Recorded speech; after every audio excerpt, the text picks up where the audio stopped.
আজ বিকেল নাগাদ আরামবাগ বাস অ্যাসোসিয়েশন মালিক পক্ষ আরামবাগ আরটিও স্বপন কুমার রায় মহাশয়ের সঙ্গে দেখা করতে আসেন। তাদের অভিযোগ, গাড়ির ব্লু টিক প্রিন্ট না হওয়ার কারণেই তারা আরটিও অফিসের অন্যান্য কাজগুলো করতে বাধার সম্মুখীন হচ্ছে না, যার জন্যই তাদের বিপুল ক্ষতির সম্মুখীন হতে হচ্ছে। এমতো অবস্থায় তারা আরামবাগ আরটিও অফিসারের সাথে কথা বলেন। স্বপন কুমার রায় বাবু তাদের আশ্বস্ত করেন তিনি বিষয়টি ঊর্ধ্বতন কর্তৃপক্ষকে জানিয়েছেন, খুব শীঘ্রই সম্ভব সমস্যাটি সমাধান হয়ে যাবে। এই ব্যাপারে বাস মালিক অ্যাসোসিয়েশনের পক্ষ থেকে চঞ্চল মাল ও সৌমেন গুইন এবং অন্যান্যরা কি বল সাথে শুনুন আপনিও। আপনারা দেখছেন খবর আরামবাগ, যে কথা কেউ বলে না, আপনার পাশে আপনার সাথে। খবরটি ভালো লাগলে আমাদের চ্যানেলটি সাবস্ক্রাইব ও ফলো করে পাশে থাকুন।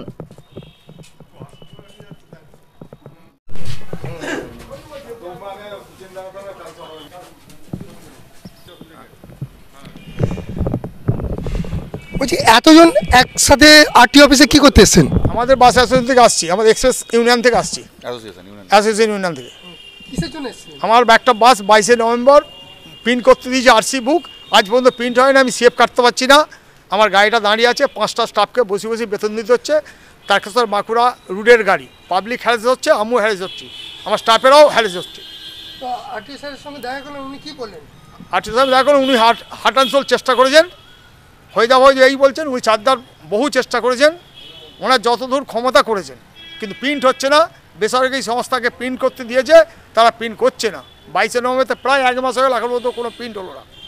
অসুবিধাটা কোথায়? ফিজ কাটতে পারছি না, সিএফ হচ্ছে না, গাড়ি রুটে নামাতে পারবো না। অ্যাক্সিডেন্ট হলে গাড়িকে বাঁচানো যাবে না সিএফ ছাড়া। আপনারা কি করতে এসেছেন? আমরা এই বিষয়টা নিয়ে এআরটিও সাহেবের সাথে আলোচনার জন্য এসেছিলাম। ওনার সাথে দেখলাম যে উনি এর আগে বিভিন্ন জায়গায় মেল করেছেন প্রবলেম সলভের পথে। আমরা আমাদের রাজ্য নেতৃত্ব বাস অ্যাসোসিয়েশনের যে অল বেঙ্গল বাস মিনি বাস সমন্বয় সমিতির সাধারণ সম্পাদক রাহুল চ্যাটার্জি আছে, ওনার সাথেও কথাবার্তা বলা হয়েছে। খুব তাড়াতাড়ি আশা করছি প্রবলেমটা সলভ হয়ে যাবে। ওনার ব্লু বুকটা যে প্রিন্ট হবে, সেই প্রিন্টের অপশানটা পাওয়া যাচ্ছে না। সেই প্রিন্টের অপশানটা না আসার জন্য সিএফের ফিজ বেরোচ্ছে না। সিএফের ফিজটা না বেরোলে গাড়িটা তো সিএফ ফেল হয়ে গেছে। সিএফ ফেল মানে উনি যদি গাড়ি কোনো রাস্তাঘাটে চলতে গিয়ে দুর্ঘটনা ঘটে, তখন কিন্তু উনি কোনো অবস্থাতেই কোনো রকম ক্লেম কিছু পাবেন না, এবং প্যাসেঞ্জাররা কোনো ক্লেম পাবেন না। সেই জন্য সাহেবের সাথে আজকে এসে কথাটা আমরা বললাম। তো উনি যথেষ্ট চেষ্টাও করেছেন এবং এখনও চালিয়ে যাচ্ছেন। আশা করছি 2-4 দিনের মধ্যে প্রবলেম সলভ হয়ে যাবে এবং গাড়িটা রাস্তায় আবার প্যাসেঞ্জারের জন্য পরিষেবা দিতে আসবে। এই সমস্যাটা কি শুধু আরামবাগ আরটিওতে দেখা দিচ্ছে না অন্যান্য জায়গাতে হচ্ছে? না, আমরা যেটুকু যা খোঁজ খবর নিচ্ছি সাংগঠনিকভাবে বিভিন্ন জায়গাতেই কম বেশি হচ্ছে, শুধু এখানে নয়, কম বেশি সব জায়গাতেই হচ্ছে। যে সংস্থাকে দায়িত্ব দেওয়া হয়েছে ওনারা ঠিকঠাক কি বলবো, কোনো কাজই করছে মানে লোকের জন্য ঠিকঠাক পরিষেবা ওনারা দিতে পারছেন না, যার জন্য আমরা বিভিন্ন রকমভাবে সমস্যায় পড়েছি। না, 4 চাকার ব্যাপারটা বলতে পারবো না। আমরা কমার্শিয়াল ভেহিকেলসের বাসের তরফ থেকে এসেছি, ঠিক আছে। হুগলি ইন্টাররিজন এক্সপ্রেস বাস অ্যাসোসিয়েশনের তরফ থেকে আমরা এসেছিলাম।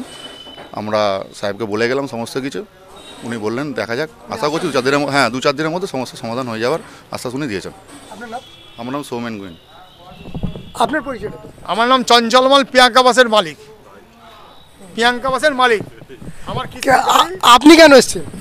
ওই একই বক্তব্য, একই কেস। মানে আপনিও ভুক্তভোগী?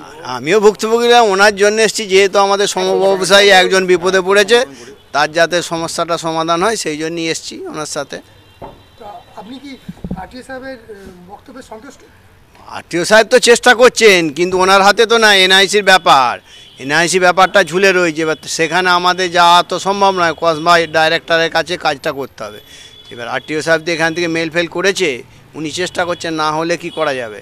এখন সমস্যা জটিলতায় দাঁড়িয়েছে এখন, সেই জন্য উনি তো ওনার গাড়িটা চালাতে পারছেন না। সমস্যা তো ওই জায়গায়, কিস্তির গাড়ি দাঁড়িয়ে রয়েছে, এই হচ্ছে ব্যাপার। সেই জন্য আমরা এসেছি যাতে তাড়াতাড়ি কেসটার সমস্যার সমাধান হয়। কি নাম আপনার? আমার নাম অভয় কুমার বিট।